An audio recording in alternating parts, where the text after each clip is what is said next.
So I have literally an hour ago gotten back from being away for Christmas. I spent a week with family. It was very lovely. And to be honest, I think it was a deserved break after actually succeeding with my Christmas project. Ugh. So what's this video for? Well, I did say I wanted to try and upload weekly. That was a goal I set myself after Bradvent. I realised if I could do 25 videos in a month, then I could probably manage 4 of them in a month. So yeah, I'm going to try and do a video every single week. So that's looking like it's going to be a Friday, because this one's going to go up on Friday. So if anyone's watching this New Year's Eve, I hope you have a fun New Year's Eve night with whatever you're doing, and have a Happy New Year. But the reason I'm here, everyone, is because I would like to do a summary of Bradvent 2021. So obviously, that's the name of the project. It wasn't called that to begin with. I think, correct me in the comments if I'm wrong, but I think it was Miguel that first suggested it was called Bradvent. That was in one of my streams, and I stole it. So if that was you, Miguel, let me know. If it wasn't you, let me know who it was.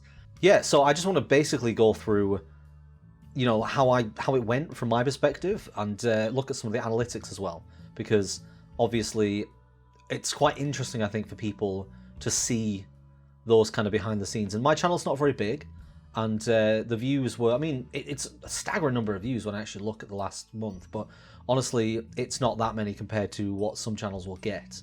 But obviously, it is interesting for people to see how the project went, and one of the things that's always held me back when I've wanted to do YouTube projects is wondering whether the time investment is worth the reward. And to see how a smaller channel did with a project like this might help people to decide when and how to go about doing their own projects, I guess. So if you're interested in hearing that stuff, then stick around. If not, then I guess check back every Friday. Ring that little bell so you can see what video it is, because I'm going to keep up with this different kind of video each time thing. So you never know what you're going to get. 25 videos. I started the project properly on the 15th of November, which means it was about a month and 10 days. So yeah, that's how long it took me to do these videos. And I said at the start, if I didn't have something to upload on a day, I would just record something on my phone and upload it. The point was just do a video every day. Fortunately, I never had to just upload what I called a filler episode. Every single one was filmed, edited, and uploaded before it needed to go live. There were quite a lot of replacement episodes, ones that weren't originally meant to be there. For example, the Wish.com video was never meant to have been there. The eating food without my hands was never meant to be there. I actually had a bunch of other ideas which I never got the chance to do. So I'm just going to run through a few of those, because they will be coming back at some point. A few of the ideas that I ended up benching, the ones that I didn't make in the end, included bringing back Photoshop Theatre. If you haven't seen those, I basically use Photoshop to make mouths move on screenshots of films and just do stupid voiceovers. I was going to do a Home Alone one, but I didn't have time to get that done. I was going to do a big choose-your-own-adventure story set in my flat, where things would just get weirder and weirder, but again, I didn't have enough time to do that one. I was going to do an experimental, art piece, where people got to see the way that I had tried to map the way that my mind works, the way that my, thought processes work. But again, didn't have enough time for that one. There's a couple of videos that I filmed and then changed my mind. One of them was how I became an editor. It was similar to the one where I went back through my old work, but it was actually the process of how I got into the job I'm in as editing for a YouTube channel, and it just, I watched it back through, I edited it, and it wasn't particularly interesting. I didn't really tell the story in a particularly interesting way, so I replaced that with just looking at my old work. Anyway, I don't want to spend too much time going through all these old ideas, because I don't want to ruin them, because they're going to come up at some point. But I just want to let people know that the 25 videos I made weren't the 25 videos that I planned to make. So before I get into the statistics, what was my favourite video? Well, let's get the list up. Let's see which one I liked the most. It is quite a difficult choice. There's some of them that I was really happy with, some of them I really wasn't happy with. Okay, my favourite one, and it was because it was my favourite one to film, was Eating with No Hands. It didn't get as many views as I thought it would, and I think it was too long. I should definitely have cut it down more, because there was a huge segment of me eating mash which took a bit too long. So in future I need to remember that just because I'm being entertained by myself doesn't mean that I should not cut the videos down for other people, because it is a bit gross watching someone just eat food. I mean, unless you're into that, mukbang's a thing, so... I think my least favourite video is probably the one where I played the retro games. I don't think it's necessarily a bad idea, but it was one of those ones where I had to get a video done before I went away for a week. So what I did was I was like, what have I got here that I can film and edit quickly? I played these games, I edited it, I uploaded it, and it was... I didn't put too much thought into the episode, and I didn't feel like I was particularly interesting in it. Of all the videos, I think that was the one that not only did I feel like I put the least effort in, but also came out the worst. So that is my least favourite video. I guess if you're watching this video, let me know in the comments which one your favourite one was. Which was the best Bradvent video in your opinion? And obviously that will let me know what to make again. Because Bradvent 2022 is likely going to be a thing, but I'll get to that later. So, on to the statistics. So the time frame I've set for this is from the 1st of December to the 29th of December. So basically from when the project started to yesterday, because the analytics for today aren't on there yet. In that period, I got a total of 6.2 thousand views. The exact number is 6,229. That, honestly, that's pretty decent. Like, 6,000 views is solid. Over that period as well, I have gained a total of 70 subscribers. That figure is a bit deceptive because those subscribers are mostly being gained through the Fact Fiend plugs. The one was on the 1st of December where I put my video up. One was on the 7th of December when I put my video up.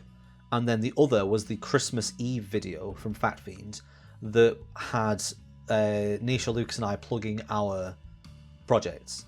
So the actual subscriber gain and loss hasn't been great, because what's actually happened is that I've soared up from the Fact Fiend plug of people subbing to sort of see the project, and then I've been gradually losing subscribers all the way through, and then it shot back up again. Like, for example, on the Fact Fiend plug on the 24th of December, that gained me 57 subscribers on the day, which means that of that 70, at least 57 of them came just from that plug. They didn't come because they were watching. Like, the actual graph shows that I lost subs nearly every single day during this project, but that is most likely due to people who came over from Fact Fiend and didn't stay.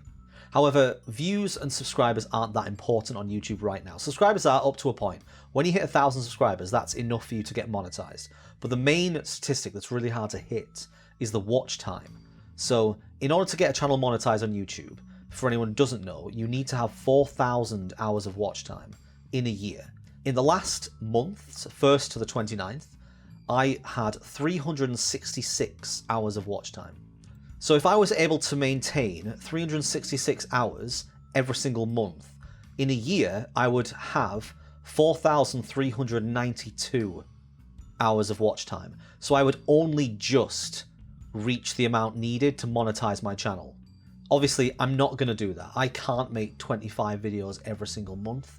It was difficult for me to do it this month. I was so busy this month, so obviously it wouldn't be that difficult most months, but it'd just be tiring making that many. If it was my full-time job, maybe, but investing that amount of time in something that doesn't actually earn me anything when I could be using that time to get like other freelance work or to get more Fact Fiend videos done, it just doesn't seem realistic to do, really. However, I have said that I want to go to try and upload a video every week, so what I'm going to have to hope for is the videos I'm uploading every week get more watch time per video, because ultimately that's going to be the point when I'm able to monetize it, is when each video is doing a lot better. I'll get into more detail about the future of the channel and how you can help after this, but I'm going to finish looking at the I can't say statistics properly. Statistics. So if we look at individual videos, the two most popular videos, which I'm going to rule out immediately in terms of statistics really, is the first one and the 7th one. The first one, the first day of Christmas, received a Fact Fiend plug. I put that on the Fact Fiend page. And the same with the 7th one. That was the podcast Christmas special. That was also on the Fact Fiend page. So they have automatically got more views than the rest, simply because they had more exposure. Of the rest of the videos, the ones that did the best out of the others was the Christmas Translate Google songs, me and Tom doing our impressions, me, Nisha and Adam doing the Friends ball game, my Alexa sketch, and the Nerf quiz I do with my sister. With things like this, it's quite difficult to get a proper gauge of what the statistics is telling us, because there's a lot of factors that go into influencing whether or not these videos were popular. For example, the Google Translate video was the second one, came out immediately after the Fact Fiend plug first episode, which means that it was naturally going to get more views from people who stuck around. The Alexa one was the third one. Nerf quiz did very well That was in the middle of the month. I had no plugs around it. Nerf Quiz did well for what it was. The one with me and Tom doing the impressions did very well. The average view duration for that is 40%, which means that 40% of the people who watched it watched the whole thing, basically. Obviously, most of the videos that did well are the ones that came out earlier in the month, apart from the Wish one. The Wish one was is the latest one that did well. All the rest came out in the first 15 days. But the Wish one did well. I should do more Wish videos, apparently. I reckon it's because the thumbnail's so stupid. I put so much effort into making that thumbnail look as bad as possible. Which video has done the worst? It's looking like it's the Long Dark compilation. So, I'm disappointed about this one. So the Long Dark Gaming compilation, if anyone didn't watch it, which it seems like quite a lot of people didn't, I went through what came to about 12 hours of gameplay of me playing the Long Dark, which was one of my favourite games. I really enjoy the survival stuff in it that I've been playing through in the main story. I'm going to go back and play more of it. If you haven't subscribed to my gaming channel, it's Overdog, it's in the description. It took me weeks. Like, I said I started this one, I started on the 15th of November. This was what I started with. And it didn't get finished until the 4th or 5th of December. Like, this thing took a long time to do. And I went through 11 hours of footage, cut out everything that was bad, and not bad, but anything that was filler. Had an hour of stuff that I had to keep, and I cut that down from an hour to 40 minutes to half an hour, and then I got Nisha in to help me cut the half an hour down to 10 minutes. And I put that compilation up, and no one watched it. Well, some people watched it, but it's got no comments. Not a single comment.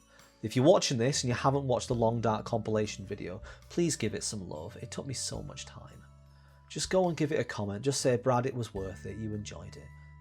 Or, I guess, if you don't enjoy it, let me know why it doesn't work. I think, so the gaming videos I make a lot of gaming videos anyway. They're on my other channel, Overdog.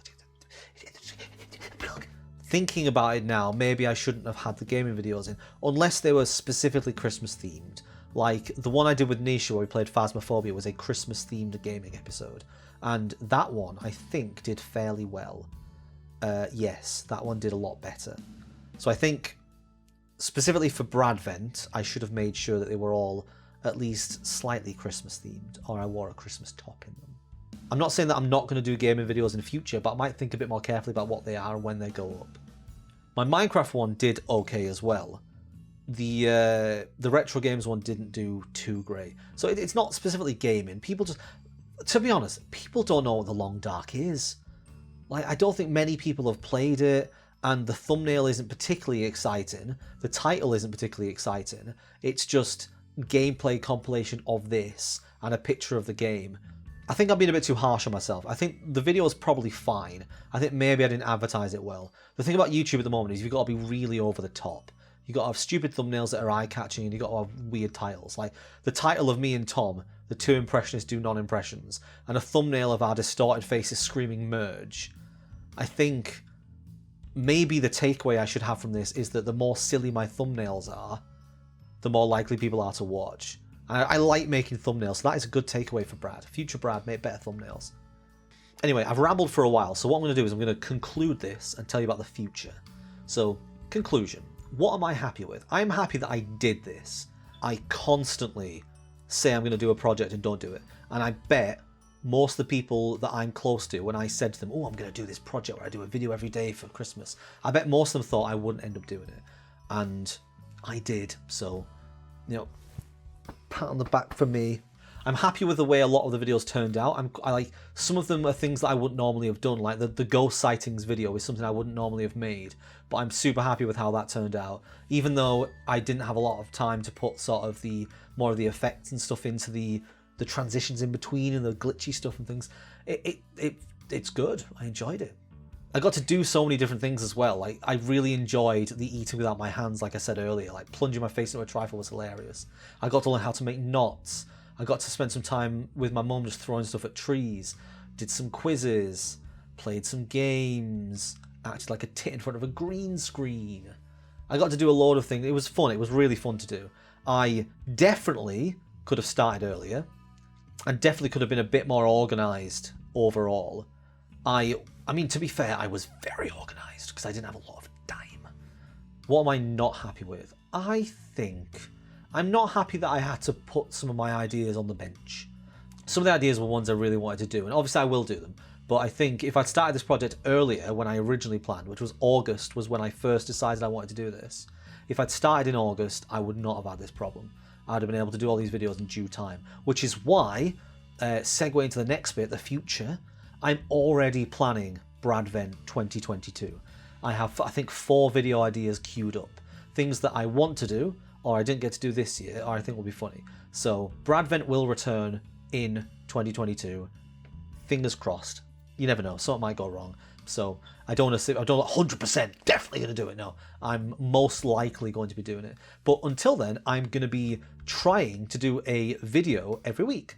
So I'm going to be keeping up with this format where I'm just going to make whatever video I want, because as it stands, I don't know what I want to do with this channel, really.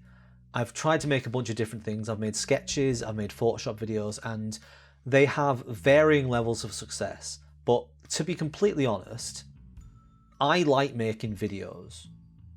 That's it. I like making videos. I really like editing videos. I like taking something that's raw, that doesn't really work well, and cutting it up and putting it together and making this thing that works well. I really enjoy that process. That's why I am an editor. Like, that's what I'd like to get paid. I'm really lucky that I actually get to do what there's not many people who would finish a day at work, go home, and then do that thing again. I can't see people doing like day jobs of like construction and then getting home and just doing only construction in their free time. That was a terrible example. So I'm really lucky about that, and obviously because I really enjoy that, what I want to do is just make whatever videos I want and transform them into content that people will watch through the editing process. One thing I need to do is try and make the videos a bit shorter. I think at the moment that people aren't quite sure if they want to be watching this stuff. And if new people are coming in, I would rather them have a quick, short experience where they can go, that was fun, I'll subscribe and I'll watch one of them when I've got some free time. If I'm constantly uploading videos that are 15, 20, 25, 30 minutes, that's a huge chunk of time for people to invest in something they don't know if they want to watch. So I think I'm going to try and keep the videos at least under 10 minutes in future. Obviously this one's an exception because it's a summary video. And there's also going to be an outtakes video from the Bradvent project that'll go up that might end up running over. I may do it in multiple segments, because there's a lot of footage from that I wanted to go through and find the funny bits, because there's a lot of bits, there's a lot of cut out that was fun. I ramble so much. God. Anyway, you might be wondering, how can you help? So if you really want to help this channel, what you need to do is obviously watch every video all the way through, so the watch time counts. Like the ones you like, dislike the ones you dislike. I'm not going to tell everyone to like the video specifically. If a video isn't good, I want to know it's not good. So dislike a video if it doesn't work for you. And preferably, if you don't want to, like, disliking obviously brings the, you're not going to see it anymore because YouTube's taken away, but dislike does bring the like ratio down. But commenting is better. If you comment and say what works and what doesn't, if you comment saying it's a good video or I wasn't a huge fan of this one, I will read those comments and I'll take that on board. And I'll use that to try and make the content better overall. I'll try and make the channel better. You have a direct influence on whether or not this channel will succeed in the long run, I guess. So enjoy that. But obviously, as it stands, these videos don't actually make any money. It's going to be a long time before this channel's monetized. If you wanted to support financially, I have set up a Patreon. That's in the description of the video as well, I think. I think it's in all my descriptions mostly. Go away, fly. I've set up a Patreon, and someone's doing some hammering outside. There's currently no, I don't think I put any rewards on it just yet, because I wasn't making things enough, and I didn't want to feel like I was conning money out of people by them paying me for not doing anything, basically. But because I'm going to be doing a video every week now, there's a reason for people to actually try and help. So I want to clarify for anyone who does want to go and check out that Patreon, I don't need the money. I earn enough now to survive. The whole point of the Patreon is to earn funds to make my content better. So if you want to help the content, you sign up for this Patreon, I will be putting on there anything I spend that money on. So it takes a while for that money to, I think, get actually like accessible. It has to get to a certain amount. But there's certain things that I want to get already, like various software packages and equipment. That stuff will be bought with the proceeds from the Patreon. And obviously, if anyone donates to me on my streams as well, I just stream on Twitch, link in the description. I hate doing this description link thing, but it has to be done. If anyone donates to me through that, that money will also most likely be going towards the same thing. Like I can live with what I'm earning now, and if the channel gets monetized, then that money will go towards me living and stuff as well. But if anyone gives me money themselves out of their own pocket, it's going to be spent on things that you can materially see and see me using. Like, if I buy a microphone, I will say, I've got this money, this microphone was bought with Patreon money. And you can be like, yes, I funded that microphone. Brad's crisp, delicious voice is coming through because of my money. Right, I think I'm going to draw this to a close because I've been talking for quite a while and I'm not sure how much of this I'm going to keep and how much I won't. So, yeah, let me know in the comments, again, what your favourite Bradvent video was, anything you'd like to see in future, just generally, like, if you want to offer an idea or some criticism, just comments are good. I read the comments. Maybe if the channel takes off and there's too many, I won't read them, but right now, I read the comments. And I also reply to tweets, and if people message me on Twitter, etc., or message me on Instagram, I will reply, because I don't get a huge amount of them. So feel free to send me a message, and I'll chat to you. Don't be weird, obviously. So if you got this far, thank you for watching, and I will hopefully see you all in 2022 for one Brad video every week. Could be anything, literally anything. Same as Bradvent, but just less frequent, because someone tells me that people will probably unsubscribe because they saw my stupid face pop up in their feed every single day. Anyway, I actually have a lot of work to do because I spent so much time doing Bradvent, I didn't do any of my actual paid work. So I've got lots of work to do. Wish me luck, everyone. Happy New Year.